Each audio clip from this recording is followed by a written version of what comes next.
everybody. I am like 100% sorry for not uploading.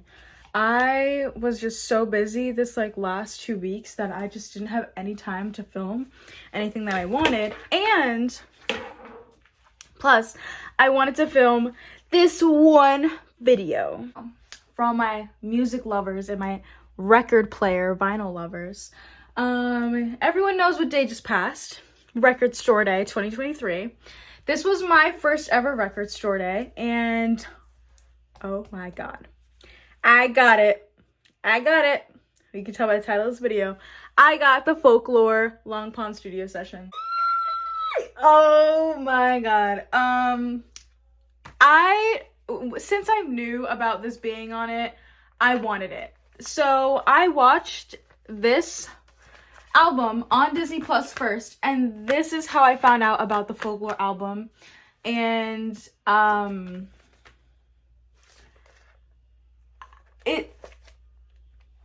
like speechless. So this is the album.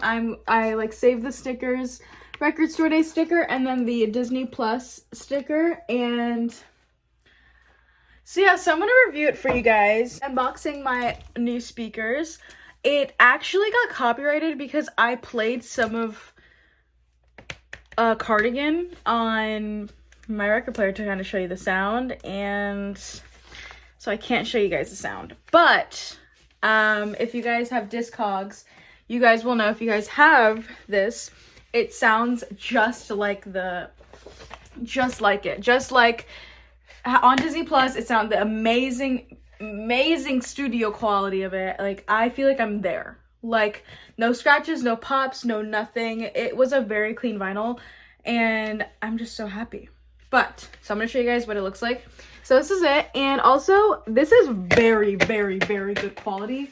I wouldn't say not as amazing quality as my Ghibli vinyls, because those are from Japan. These were made in Mexico, but you can feel like it's like raised, if you can like tell. It's like raised. It's not like a sticker either, which that's her.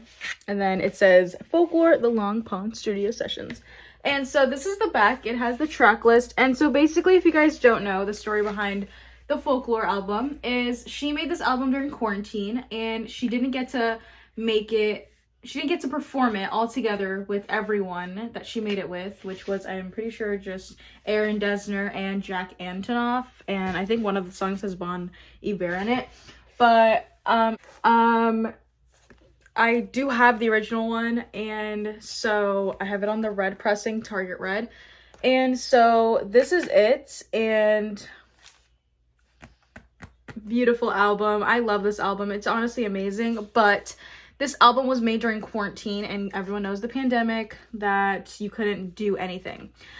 A lot of people were mad that the Folklore album wasn't a gatefold, and I'm not mad at all, because we already have so many, like, there's a 7-inch of this that came out on Record Store Day last year that I wish I got, but I know it was very rare. And there were only 75,000 copies of this pressed. But so I feel like this already being a gatefold, we don't need that to be a gatefold, because there's so many alternate versions of just Folklore. But yeah, I'm really like, I love Folklore. It's amazing, but I did fall in love with this version originally, and I was fine with it being on like regular version. But when I first listened to this one, I was like, this is amazing. I'm literally going into cardiac arrest. I was very scared that the sound quality just wasn't going to be there, because this was made in a studio, and it was done so well. Like, I am so, like, this is probably one of my most well-made Taylor vinyls that I have. Beautiful. It was beautiful. So this is what it looks like. This is the back, and that is where it was filmed at, and I'm pretty sure that's where it was taken at, like where Folklore was made. And it is like a very, like, it's not glossy at all. It's very like matte, and it shows all the songs, and it just says the version of it, like how she does Taylor's version. That's kind of like what it is, but just a long pond type thing. So it's not a gatefold, like I was saying. A lot of people were mad about it, and I am not mad, because It's an amazing record, and just, it doesn't need to be gatefold. It really doesn't. And because we already have Folklore and so many pressings of it being on a gatefold. But, so it does come with an insert. I feel like people should be grateful for that. That's, if you watch it. Just watch it. If you love Taylor and you want to know, if you didn't get it, and if you don't know the backstory, watch the Long Pond Studio Sessions. It's on Disney Plus. And that's from her. It's also not in black and white, but it matches the vinyl very well.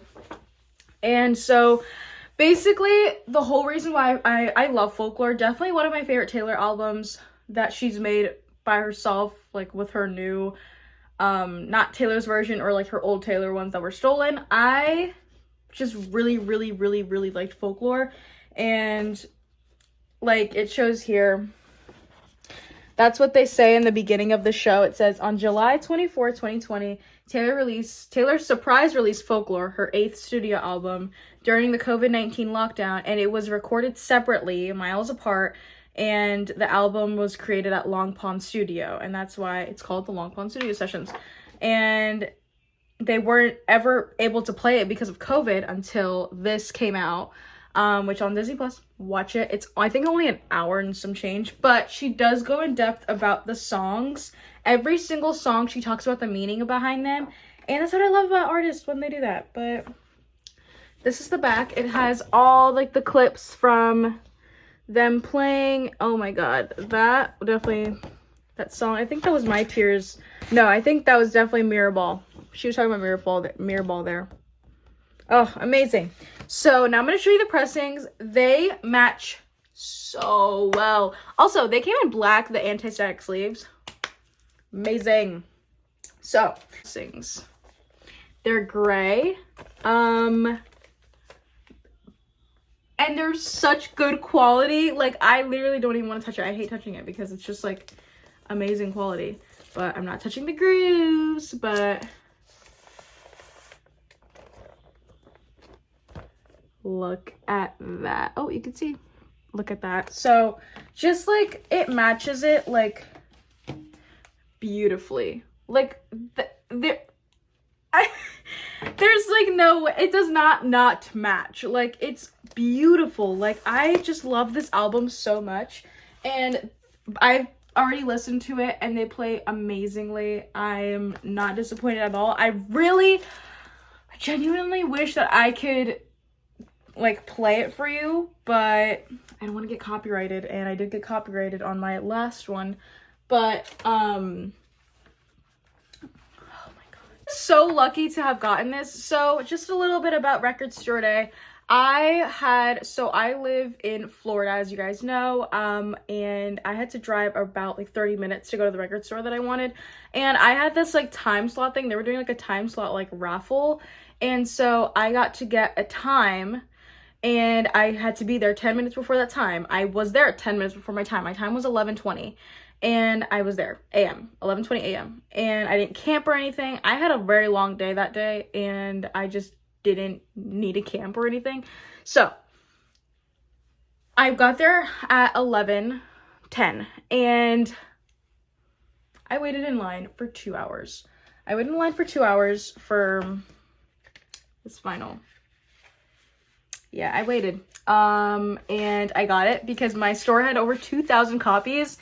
2,000, that's the most I've seen a store have yet so far. Everyone's like, my store only had like 1,000, or my store only had like 200, 300. I'm just like, 2,000 my store. And they had it until yesterday, the weekend. And thankfully Record Store Day landed on a Saturday, but I'm so happy. This is the only thing I got from Record Store Day, because this is the only thing I wanted. I was a little disappointed in the list. I'm not really a fan of most of the songs that were on there. Very jazzy, very like not my lingo. I don't know. It was a lot of good stuff, like the Laufey, I don't know how to say her name, Valentine vinyl. I did want a couple vinyls from there, but I just didn't really listen to the music that much, as much as this one. Like this is the one that I really wanted, but I got it, and I'm very happy, and I'm just in shock. haven't gotten any new vinyls since I last posted. No new vinyls that I've gotten. Yeah, none new, because I've kind of just been saving my money for the Taylor vinyl. Also, don't pay the scalpers prices. Don't pay scammers. No. I got this for $45. People are listing it for close to $300. Don't buy it. Wait like a couple months. See if people are selling it. If they're not, then I don't know what to tell you. Don't buy a $300. It's not worth $300. It's very much just worth $50. And I know some stores were like listing it to close to $80, which I know there's a price range that they can list these things from, but 45 is a good. It was 42, but with tax 45. But don't pay that much. Don't. This review video, I'm obsessed with this vinyl. I'm so lucky to have gotten it. If anyone else has it, please leave your opinions on it in the description. I need to know what everyone thinks about this album. I loved it. This is one of the first versions of her albums that I listened to on Disney Plus, because I love Disney Plus documentaries like Olivia Rodrigo's. I loved Sour even more after I listened to it when it came out. But let me know, guys. Let me know. And I will see you guys. It is Monday, and that is not my schedule, so I will see you guys Thursday maybe, or Friday. But yeah, let me know if you guys got the Bluey vinyl or the Peppa Pig vinyl, because I low-key wanted the Bluey vinyl, but no one needs to know that. No one needs to know. I really wanted it, but I know, like, did I really need it? Did I? But thank you guys for watching, and I will see you guys next time. Thank you guys so much.